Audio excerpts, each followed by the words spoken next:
Hey guys, as always, thanks for tuning in. Jay Helmsing here. I'm going to give you guys a real quick out of the box first impression review on a gun that many of you guys requested that I do a test on, and a gun that I really have zero experience on, and that's going to be the Walther PPQ. So just kind of an out of the box first impression on this gun. I have never fired one, and technically I've never even seen anybody fire one in real life. So I don't know anybody that's got one. But I've heard a lot of really good things, so I'm anxious to get some rounds down with this gun. I have not put any rounds down out of this gun so far. This is just kind of a real quick, out-of-the-box first impressions with it. But we'll start from the top and go down like normal. The top, the sights, I don't care for. They're polymer sights, they're 3-dot sights. I think they are adjustable. There's an adjustment screw back there for windage, but you know, all sights that are drifted in are technically adjustable.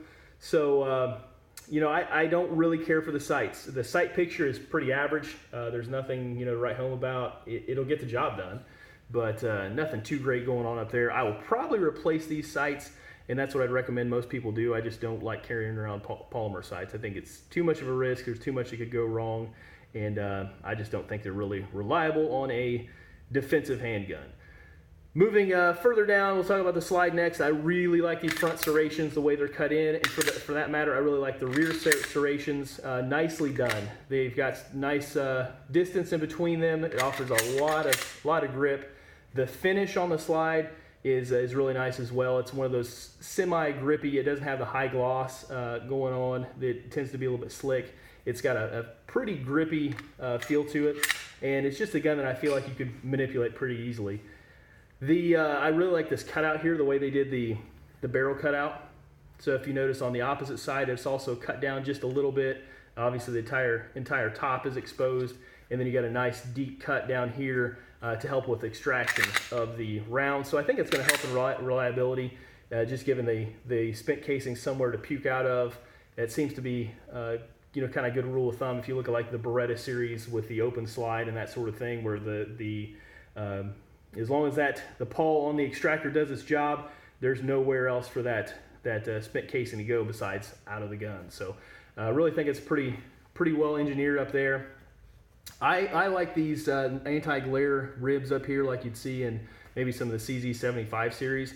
I don't know how functional they are, but I do think it kind of adds a touch of, I wouldn't say a touch of class, but maybe you know, a touch of engineering thought went into this, and it shows, you know, you got the runway up there to kind of guide your eye down the end to the front sight, which you should be looking at anyway. So like I say, I don't know if it works, but I do think it's a nice touch, kind of a neat little addition there. Moving further down, mag release is going to be the M2 style on this one. I was just pointing at the slide release. Mag release is going to be the American M2 style with the push button. So this also is reversible. If you're a lefty, you can flip that over to the other side. The slide release, which I was just pointing at up here, is this big kind of H&K style European slide release up here. I really like these style slide releases. This one's ambi, so you got the same thing on both sides if you're a lefty. For me, this style slide release, probably one of my favorites because it's out of the way. I don't have a tendency to ride over it or to lock it out. Because when I ride up there's plenty of room for me to get up around it. And also it's long enough that it doesn't matter how sloppy your grip gets or how fast you rush, you're going to hit this if you release the slide with the slide stop or slide release like I do. It's super easy to activate. So I really do like that. I like that feature on here, and I think that's nicely done. I personally wish some other gun makers made this style slide release because it's just, it's easy to hit and it's out of the way. So pretty nicely done. Moving on, one of the things I don't really care for a whole lot is the way this area right here, which is literally nothing but part of the frame, is incorporated in the gun. Now, if they would have added like a thumb pad here or something, that would make this gun phenomenal because that's right where I rest my thumb. And the way the polymer is on this, it's fairly slick. There's no texturing there. So just in kind of dry firing this, my thumb has a hard time kind of getting any place to push or to put some weight on. And I know some people don't really ride their thumb in like I do there. So obviously not an across the board problem, but if it were me, And if I keep the gun, I may look into some kind of stippling here, you know, having somebody stipple this area here just as kind of a thumb pad area, because I think that would really add to the controllability of the gun, at least for me. It's going to bring me down to something, I'm saving the best for last, so I am skipping the trigger for now, but it's going to bring me back to something that I don't care for too much in the gun.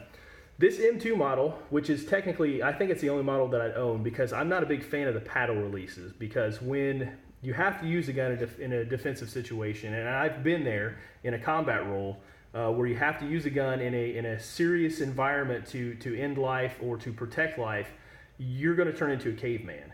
And by that, what I mean is it's adrenaline dump and it's all out survival mode.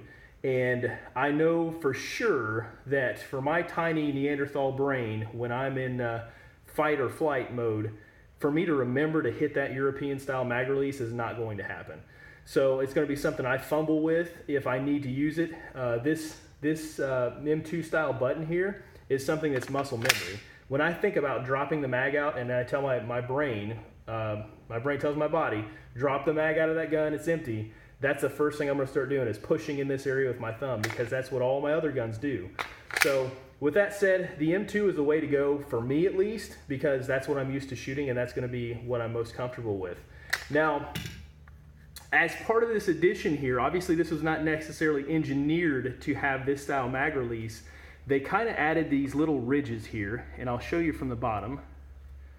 As you can see, it kind of stands out here and here, and it's a ridge. It looks like on this side it protects this the button as it slides out, because it is ambi, you can flip it to that side. And from this side, which is a kind of cool feature, from this side, if you've got it holstered or something, this kind of protects the button from getting hit accidentally. Okay, so for you, you know, if you're in like combative environment or something and you've got this holstered and you land on that, this ridge right here protects this button from accidentally dropping that mag out or just popping the mag enough to fall out of the gun if you need to use it. So cool feature on that end. Now, I'm a right-handed guy, so me flipping this mag release is not going to happen. With that said, the way it's designed on this side, it's not real comfortable for me. It's just something that even when I first picked one of these up in a gun store, I looked down at that and I thought, man, that is digging into my middle finger, as you can see. And I don't want to sound like a snowflake or anything, because I don't really care about how beat up my hands get when I shoot a gun, but it's not really comfortable right there.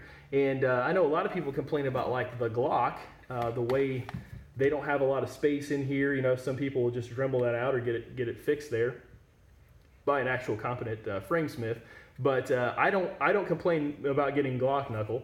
I don't have that issue, but you know, for me, this is one of those things where I kind of grabbed it and I was like, I don't like the way that ridge is digging into my hand there. So time will tell if it's a serious issue or not. I've not fired this yet. I don't know how my hand is going to adapt to it. I don't know what it's going to feel like in a live fire situation, but just picking this up, I like the distance here. I like the space here. I do not like this ridge here on the right side of the gun. So, you know, can't have everything you want, but that is one of the complaints that I have right out of the box. And I did take a small file and I was able to knock some of that ridge down, which did help quite a bit as far as keeping it from digging into my middle finger. But, you know, it's still there. It's still going to be in the way. It's still going to be a pressure point when I shoot the gun. So we'll see how, you know, if it affects me or not. I'll let you guys know when I do the live fire of this gun.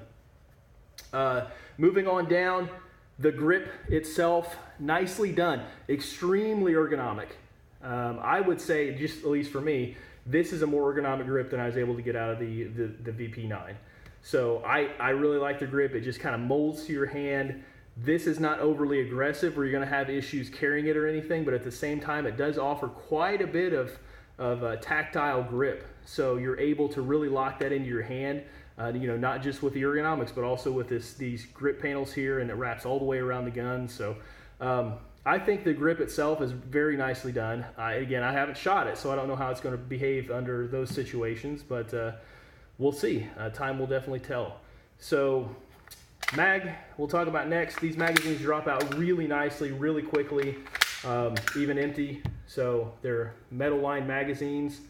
There's no fitment issues on either of the two that I have as far as it getting stuck in the mag well or anything. They just fly right out of there. So that's nice to see. The grip, really nice in length. As you can see, I've got plenty of room to get all of my fingers on there. There's no funkiness going on. I don't feel crowded at all. So it's a pretty nice length overall. The mag itself has got some indentions here where if you needed to clear it out for a class 3 malfunction, you could do that. You could physically rip these out. Probably not as easily as some other guns, but there is a provision there for you to do that. The next thing I'm going to talk about is, kind of the hallmark of this gun, and that's going to be the trigger itself. And a lot of people, when this gun first came out, it was, it set the benchmark. And I would say just dry firing this, that it probably still holds the benchmark. I have dry fired a Canic. I've never shot a Canic, but I have dry fired a Canic. And, between that and this, I don't know what else you could ask for in a striker fired gun that you would be willing to carry around. It's definitely got enough of a pull where you're not going to accidentally set it off, but at the same time, it is just a magnificent trigger. So what you have to begin with is, I wouldn't call it it's not mushy or anything, but you do have a little bit of junk to get through as you're pushing the safety up with this trigger. So pre-travel, you got a little bit of junk going on. You hit this wall and you can hear the sear in there.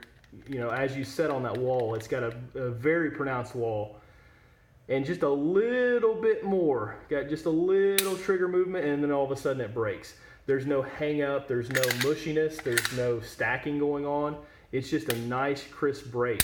And as you see me work this trigger, that reset is just incredibly short. We're talking maybe a couple millimeters and we're reset completely. So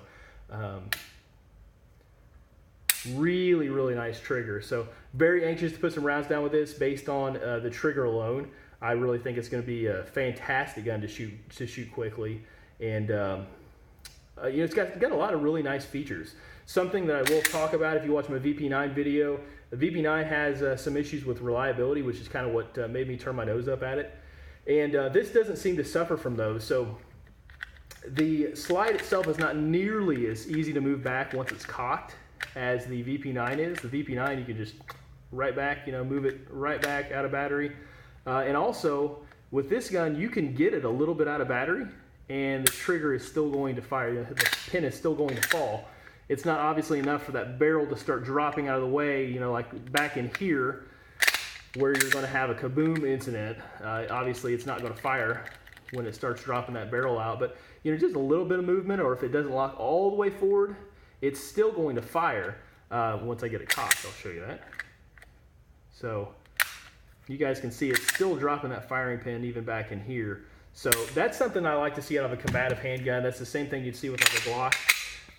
This Glock 19 here, you can get it a little bit out of battery. So if you're fighting around with somebody, the firing pin is still going to drop. So you don't have to really worry. And I think that's the Achilles heel of the VP9 is it's just so overreactive with that safety that anything that does not get that slide perfectly locked to the front is going to cause it not to fire. You'll have a dead trigger, which can be catastrophic in a life or death situation. So something else to think about. I'm going to end with another thing that I think was nicely done on this gun, and that is the fact that it is extremely light. Okay, we're not talking as light as a Glock 19, which was built by cavemen, because there's just 30 parts total in this gun. There's just not a lot to it, but we're talking right around the same ballpark. I mean, maybe a couple ounces heavier than a Glock 19. You got yourself a Walther PPQ. So it's very light. It's very light in the hand. It's very pointable, much like you'd have out of a Glock 19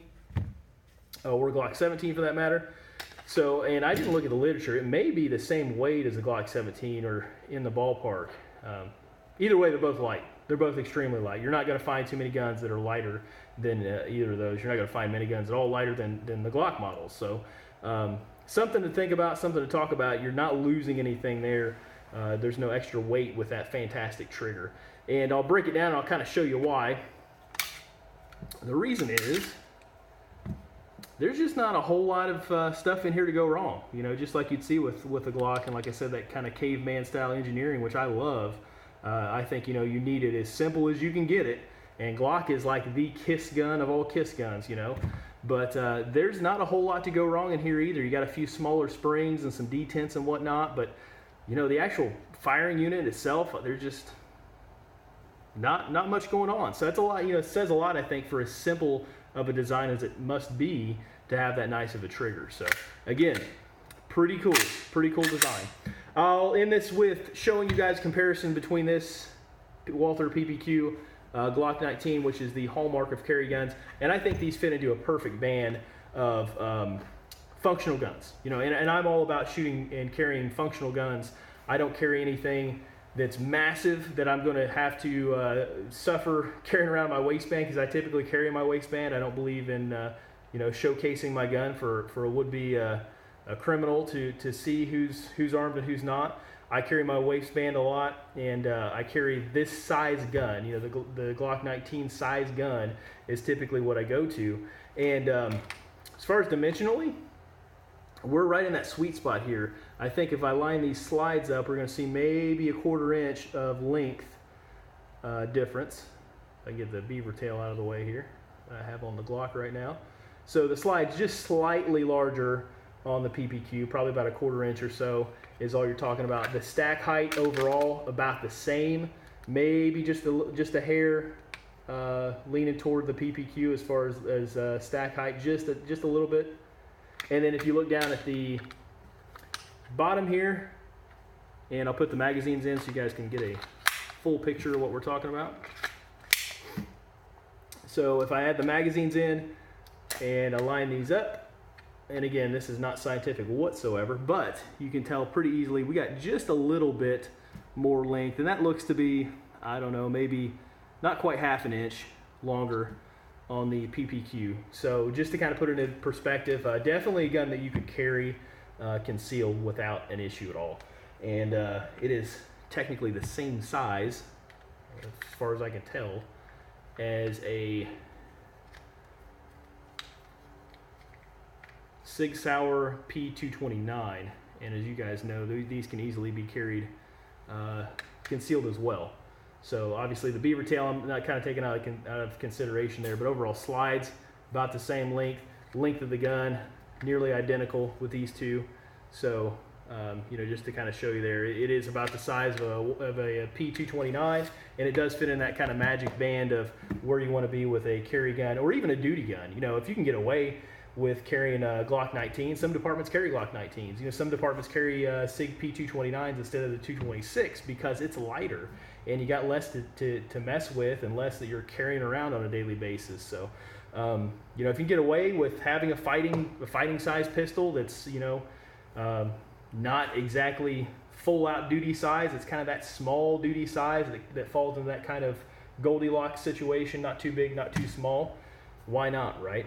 So just some things to think about. Walther PPQ, I'm definitely impressed. I appreciate you guys recommending this to me, and I'm going to have this out at the range very soon, putting some serious rounds down through it, and I'll have a full review coming up shortly. So again, thanks for the recommendations. Thanks for tuning in. Thanks for subscribing. Keep spreading the love, and I'm going to keep bringing these to you. Have a great day.